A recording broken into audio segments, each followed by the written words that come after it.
आरती एक पंडिताइन थी जो हर समय पूजा पाठ में लीन रहती थी।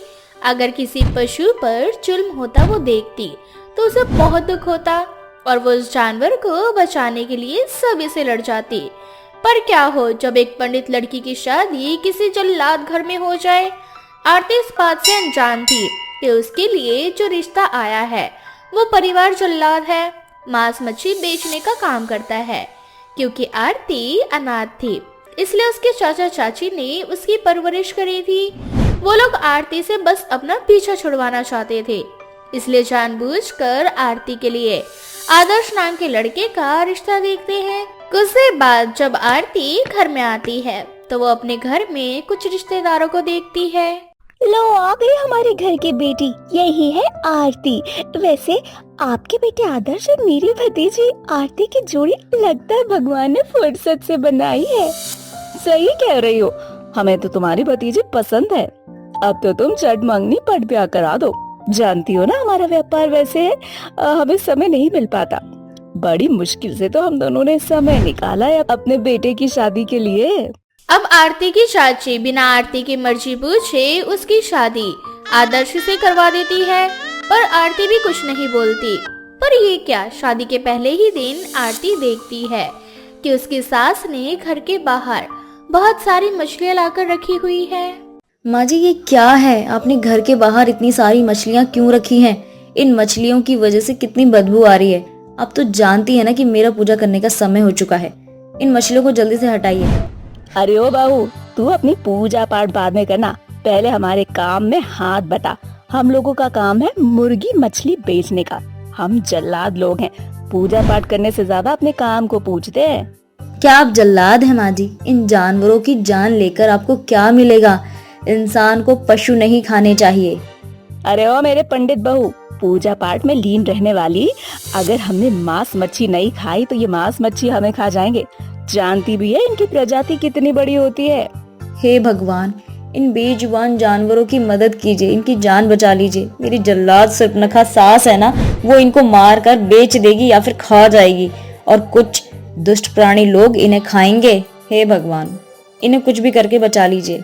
अरे बहू, ये कैसी प्रार्थना कर रही है तू? तू तो हमें रोड पर ला देगी। तुझे जो करना है कर, तू बस मेरे रास्ते से हट जा। इतना बोलकर सुर्पनखा अपनी बहू को वहाँ से हटा देती है और खुद मछलियों को काटने लगती है। ये देखकर आरती से बर्दाश्त नहीं होता और वो सारी मछलियों को ले जाकर नदी में फेंक देती है। अरे गवार औरत, तू क्या पागल है? तूने सारी मछली नदी में क्यों फेंकी? तू जानती भी है हमारा कितना नुकसान हो गया। माँ जी, मैं अपने सामने किसी भी निर्दोष जानवर की मौत तो होने नहीं दूंगी। अगर आप लोगों को काम ही करना है तो कुछ अच्छा काम कीजिए ना, जल्लाद वाला काम क्यों करना? देख भाई, हम जल्लाद हैं और हमारे सीने में दिल नहीं, पत्थर होता है, पत्थर। अगर मेरे दिमाग की खोपड़ी घूमी ना तो मैं तुझे ही काट कर बेच दूंगी। इसीलिए चुपचाप मुझे मेरा काम करने दे। आज तो तुझे माफ कर रही हूँ, लेकिन आइंदा से माफ नहीं करूंगी, समझी? आरती की वजह से सुर्पनखा का काफी नुकसान हो चुका था। अब वो अपने बेटे आदर्श के आने का इंतजार करती है। कुछ देर बाद आदर्श कुछ मुर्गी और बकरियां लेकर आता है उन्हें हलाल करने के लिए, पर इस बार भी आरती बीच में आ जाती है और अपने पति को रोकने लगती है। मैं अपने जीते जी इन पशु की जान आप लोगों को लेने नहीं दूंगी। आप इनकी हत्या नहीं कर सकते। माँ, ये आरती पागल हो गई है क्या? क्या आपने इसके घर वालों को बताया नहीं था कि हम लोग जल्लाद हैं? बताया था बेटा, पर इसकी चाची ने मुझे ये नहीं बताया कि पंडित है। मुझे तो समझ नहीं आ रहा, अब जल्लाद के घर में पंडित कैसे रहेगी? और अगर ये इसी तरह से करती रही तो एक दिन तो हम रोड पर आ जाएंगे और हमारा सारा कारोबार मिट्टी में मिल जाएगा। देखो आरती, हम अपना काम एकदम से नहीं छोड़ सकते, पर हाँ, हम तुमसे वादा करते हैं कि धीरे धीरे हम जल्लाद का काम छोड़ देंगे। इसीलिए अभी तुम रास्ते से हट जाओ ताकि हम अपना काम कर सकें। देखो, इसके बिना हमारा घर नहीं चल सकता ना। मैं कुछ भी नहीं जानती। मैं किसी भी निर्दोष जानवर की जान नहीं जाने दूंगी। अगर आप लोगों को इनको मारना ही है ना तो एक काम कीजिए, सबसे पहले आप मुझे मार दीजिए। आप तो जल्लाद है ना, आप लोगों के हाथ भी नहीं कांपेंगे क्योंकि जल्लाद तो इंसान को भी मार देता है। इतना बोलकर आरती घर में चली जाती है अब आदर्श और सूर्पनखा चाहकर भी कुछ नहीं कर पाते। अब इसी तरह से 1 हफ्ते गुजर जाते हैं और एक दिन जेल से आदर्श के पास फोन आता है। हेलो, जल्लाद आदर्श से बात हो रही है? हाँ, देखिए जल्लाद जी, एक कैदी है, उसको फांसी की सजा मिली है। अब आपको तो पता ही है कि हमारे देश में बहुत कम जल्लाद बचे हैं, इसीलिए कल समय पर आ जाइएगा, ठीक है? हाँ, ठीक है, मैं कल समय पर आ जाऊंगा। आप अपना जेल का पता दे दीजिए, आ जाऊंगा मैं। आदर्श की सारी बातें आरती सुन लेती है और ये बात सुनकर आरती को बहुत ज्यादा दुख पहुंचता है और एक बार फिर आरती आदर्श से लड़ने लगती है। सच में आप एक जल्लाद हैं। जानवरों को तो मार ही रहे थे, अब आप किसी इंसान की भी जान ले सकते हैं। अरे क्या तुम्हें जल्लाद का मतलब नहीं पता क्या? या तुम्हें यह नहीं पता कि जल्लाद काम क्या करते हैं?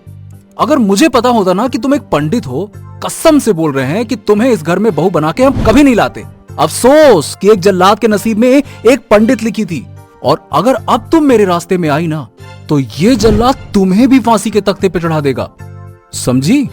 आदर्श गुस्से में वहां से चला जाता है और आरती भगवान के सामने बैठकर पूजा पाठ करने लगती है और अपने पति को सद्बुद्धि देने की प्रार्थना भगवान से करती है। हे प्रभु, मेरे ससुराल वाले नादान हैं, मेरे पति को थोड़ी सी सद्बुद्धि दो ताकि वो किसी निर्दोष की जान ना ले सके। बहू, हम तेरी परेशानियों को समझ रहे हैं, इसीलिए हमने मांस मच्छी बेचने का काम छोड़ दिया। पर हम लोग जल्लाद हैं, हमारा काम है गुनहगारों को सजा दिलाना। और आदर्श जिस व्यक्ति को फांसी देने जा रहा है उसमें आदर्श की कोई गलती नहीं, और अपने इस काम के लिए तुझसे पहले वो भगवान से माफी मांगता है अपने इस काम के लिए। पर क्या करे, एक जल्लाद का काम भी तो यही है।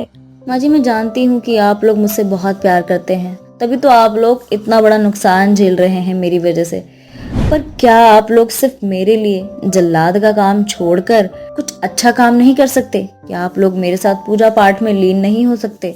आरती अपने सास से बात कर ही रही होती है कि तभी वहाँ आदर्श आ जाता है और आरती की बातें सुनकर उससे कहता है, आरती तुम सही कह रही हो, इसीलिए मैंने फैसला किया है कि अब मैं ये काम छोड़ दूंगा।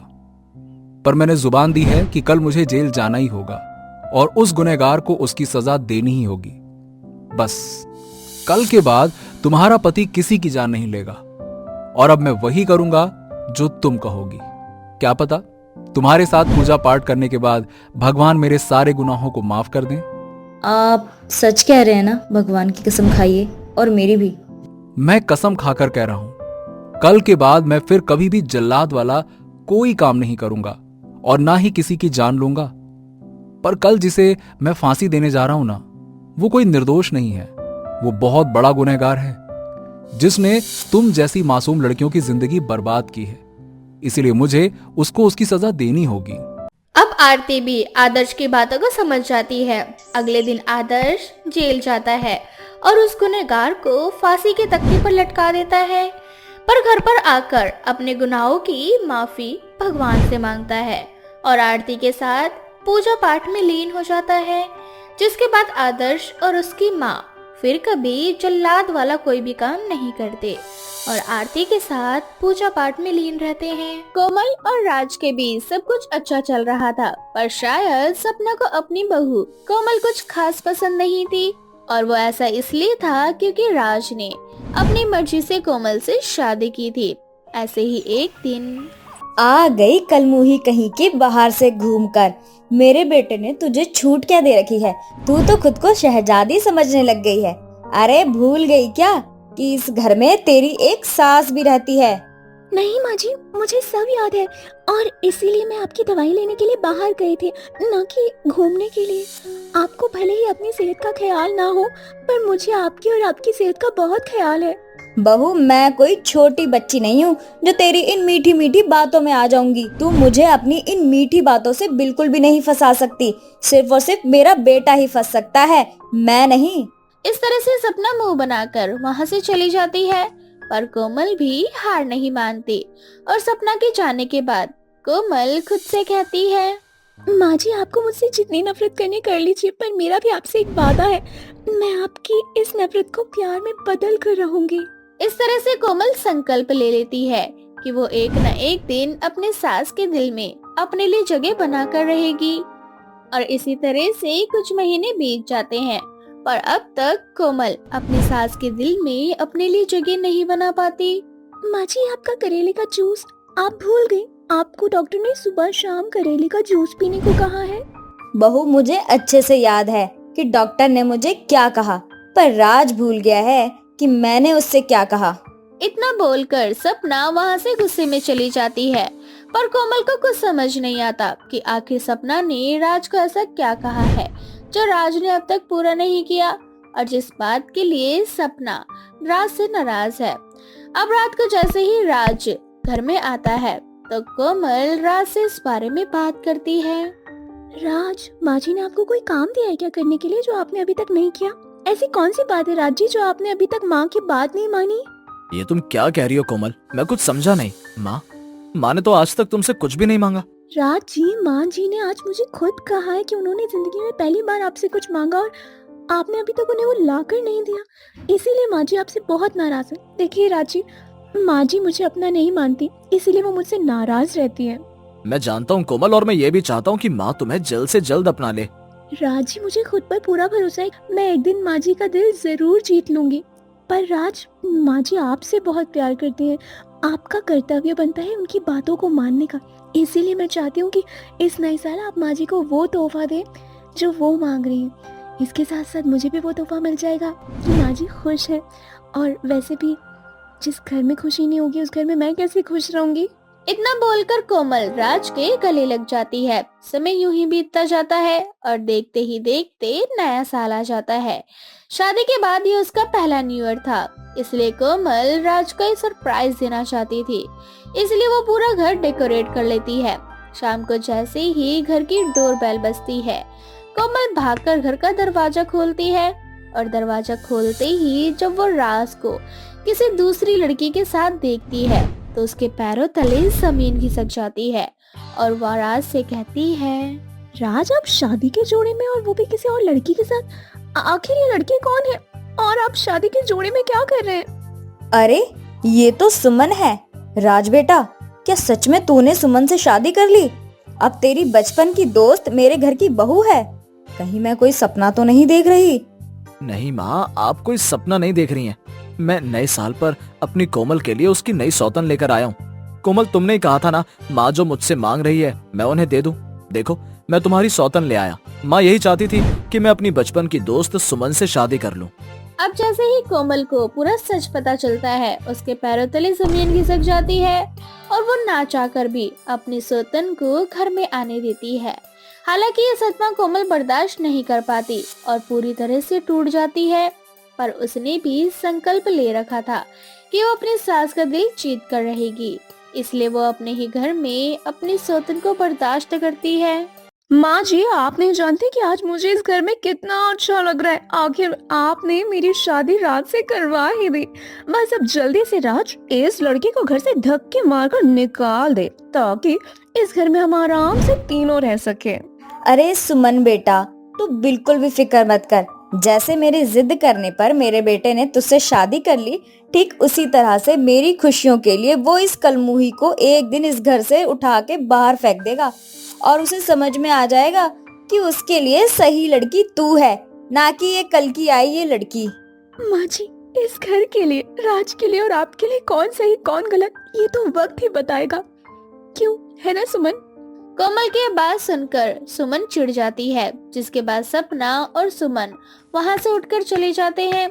बेचारी कोमल जब से सुमन के घर में आई है तब से वे दोनों उसे नौकर की तरह ट्रीट करते हैं और ये सब कुछ राज को बिल्कुल भी अच्छा नहीं लगता। और ऐसे ही एक दिन, सुमन, कोमल तुम्हारी नौकरानी नहीं है जो हर समय वो तुम्हारा काम करती रहे।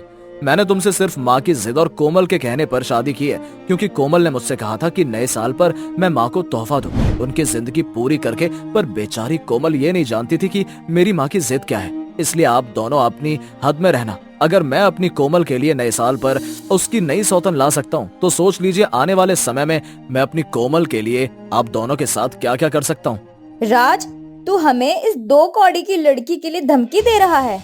माँ खबरदार, अगर आपने मेरी कोमल के बारे में इस तरह की गिरी हुई बातें की तो मैं भूल जाऊंगा कि आप मेरी माँ हैं। इस तरह से राज और सपना के बीच की लड़ाई इतनी ज्यादा छिड़ जाती है कि सपना अपने बेटे की बातों से बहुत आघात होती है और वो रोती हुई वहाँ से जाने लगती है।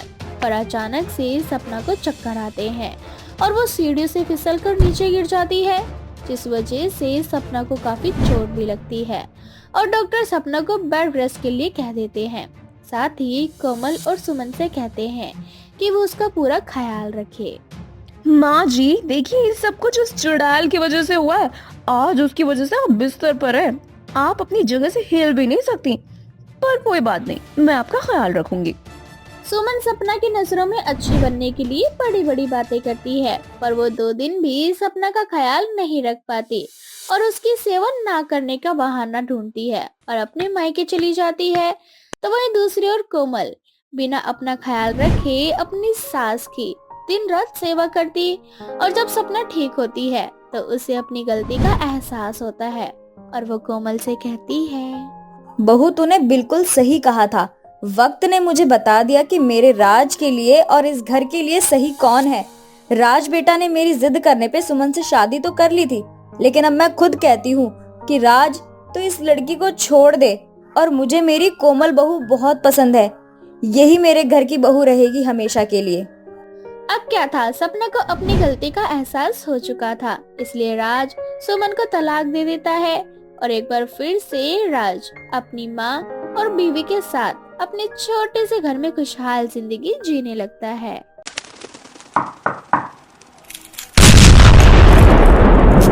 चूचू चिड़िया की कहानी। चिंकी चिड़िया काफी सुंदर थी। हर कोई उसकी सुंदरता का दीवाना था। चिंकी चिड़िया जहाँ भी जाती सारे पक्षी उसकी सुंदरता पर मोहित हो जाते। ऐसे ही एक दिन चिंकी चिड़िया चील की दुकान पर राशन लेने के लिए जाती है। चील भैया, लिस्ट में जितना भी सामान लिखा है वो सब आप मुझे जल्दी से दे दो। मेरी माँ घर पर मेरी राह देख रही है। वैसे आज मैं काफी लेट हो चुकी हूँ। अरे चिंकी, मैंने तुम्हें कितनी बार बोला है मुझे भैया मत कहा करो। मैं तेरी उम्र का हूँ। हम दोनों की तो लव स्टोरी बनेगी और तू मुझे भैया कहती है। इस तरह से चील चिंकी चिड़िया के साथ फ्लर्ट करने लगता है। अब चिंकी चिड़िया खुद को अनकंफर्टेबल फील करती है और कुछ भी नहीं कहती और चुपचाप खड़ी रहती है। कुछ देर बाद चील चिंकी चिड़िया का सारा सामान पैक करके उसे देने लगता है और इसी बहाने उसका हाथ पकड़ लेता है। ये तुम क्या कर रहे हो? मेरा हाथ छोड़ो, मैं तुम्हें भाई मानती हूँ। जानता हूँ तू मुझे भाई मानती है, पर मैं तो कुछ और ही मानता हूँ ना। देखो मेरा हाथ छोड़ दो, नहीं तो मैं शोर मचा दूंगी। क्यों चिंकी, क्यों कर रही है इतना नाटक? तेरा हाथ तो मैं रोज ही पकड़ता हूँ और इस तरह से तू रोती हुई हमेशा ही कहती है कि मैं चिल्लाऊंगी। आज तक तो तू कभी चिल्ला पाई नहीं। अब चील उसका हाथ छोड़ देता है और चिंकी चिड़िया सारा सामान लेकर घर जाती है। अपनी बेटी को आज भी परेशान देखकर कबूतरी को बहुत दुख पहुंचता है और वो चिंकी से कहती है, चिंकी मेरी बच्ची, क्या आज फिर तेरे साथ कुछ हुआ? तुझे मेरी कसम सच बताना। माँ, मुझे चील भैया की दुकान पर सामान लेना अच्छा नहीं लगता। वो हमेशा मेरे साथ बदतमीजी करते हैं और हम किसी और दुकान वाले से सामान नहीं ले सकते। नहीं बेटा, हमें दूसरा कोई दुकान वाला उधार सामान नहीं देगा, इसीलिए मजबूरन हमें उसी दुकान से सामान लेना पड़ता है। काश कि मैं अपाहिज ना होती, मैं खुद काम करती, पर मेरी वजह से ये काम तुझे करना पड़ता है और घर भी संभालना पड़ता है। तेरी उम्र भी हो गई है, मुझे अब तेरी शादी की भी चिंता सताने लगी। माँ प्लीज तुम रो मत, देखना एक दिन सब ठीक हो जाएगा। जब मेरी शादी हो जाएगी ना, तो मेरा पति मेरे लिए दुनिया से लड़ेगा और कोई भी मेरे साथ बदतमीजी नहीं कर पाएगा। तू कितनी भोली है मेरी बच्ची। भगवान करे तेरा सपना पूरा हो, पर तुझे अपने सपने के लिए खुद लड़ना होगा। आखिर तू कब तक ये सब सहती रहेगी? तुझे हिम्मत बनानी होगी और सबको मुंह तोड़ जवाब देना होगा। कबूतरी चिंकी को दुनिया से लड़ना सिखाती है, पर डरपोक चिंकी कभी भी मजबूत नहीं बन पाती। ऐसे ही कुछ महीने बीत जाते हैं। बहुत जल्द चिंकी चिड़िया की शादी कालू कौवे से हो जाती है। चिंकी चिड़िया अपनी शादी से बहुत खुश थी कि उसको उसका जीवन साथी मिल गया और अब वो उसकी हिफाजत करेगा। पर चिंकी चिड़िया के सारे ख्वाब टूट जाते हैं जब कालू कौवा नशे की हालत में घर आता है। चिंके, तू कितनी सुंदर है, जरूर शादी से पहले तेरे 5 बॉयफ्रेंड तो रहे होंगे। बोल कितने बॉयफ्रेंड थे तेरे? नहीं, मेरा कोई बॉयफ्रेंड नहीं था, मैं सच कह रही हूँ। अगर सच बोल रही है तो फिर इतना डर क्यों रही है? अब बता भी दे, मेरे अलावा किन किन ने तुझे हाथ लगाया था? शादी की पहली ही रात अपने पति से ऐसी बातें सुनकर चिंकी चिड़िया के सारे सपने टूट जाते हैं और वो फूट फूट कर रोने लगती है। ऐसे ही कुछ दिन बीत जाते हैं और एक दिन कालू कौआ अपनी आंखों से देखता है किस तरह से तोता चिंकी चिड़िया पर लाइन मार रहा होता है। ये देखकर कालू कौवे को बहुत गुस्सा आता है और वो अपना सारा गुस्सा चिंकी चिड़िया पर निकालता है। मुझसे झूठ बोलती है कि मेरा कोई बॉयफ्रेंड नहीं था। शादी को अभी 1 साल भी नहीं हुआ, मेरे आस पड़ोस के लोग तुझ पर लाइन मारने लगे। क्या वजह है कि ये सब तुझ पर लाइन मार रहे हैं? मैं कुछ नहीं जानती, मैंने तो आज से पहले उस पक्षी को कभी नहीं देखा और जब वो मुझ पर लाइन मार रहा था मैं खुद ब खुद घर में आ गई। इसमें मेरी कोई गलती नहीं। सारी गलती तेरी है। तू अपनी सुंदरता का फायदा उठाती है और हम जैसे पक्षियों को अपनी ओर खींचती है। तू जैसी चरित्रहीन चिड़िया के साथ कोई नहीं रह सकता। निकल जा मेरे घर से। बिना किसी गलती की कालू कौवा चिंकी चिड़िया से अपने सारे रिश्ते तोड़ लेता है और उसे उसके घर भेज देता है। शादी के 2 महीने बाद ही अपने बेटे को घर देखकर उसकी माँ ये सदमा बर्दाश्त नहीं कर पाती और दुनिया से चली जाती है। इसके बाद चिंकी चिड़िया कसम खा लेती कि वो अब किसी से डर कर नहीं रहेगी और ना ही बेचारी बनकर रहेगी। ये सभी पक्षी एक जैसे हैं। इन सभी पक्षियों की वजह से मेरी माँ इस दुनिया से चली गई। अब कोई भी चिड़िया बेचारी नहीं रहेगी।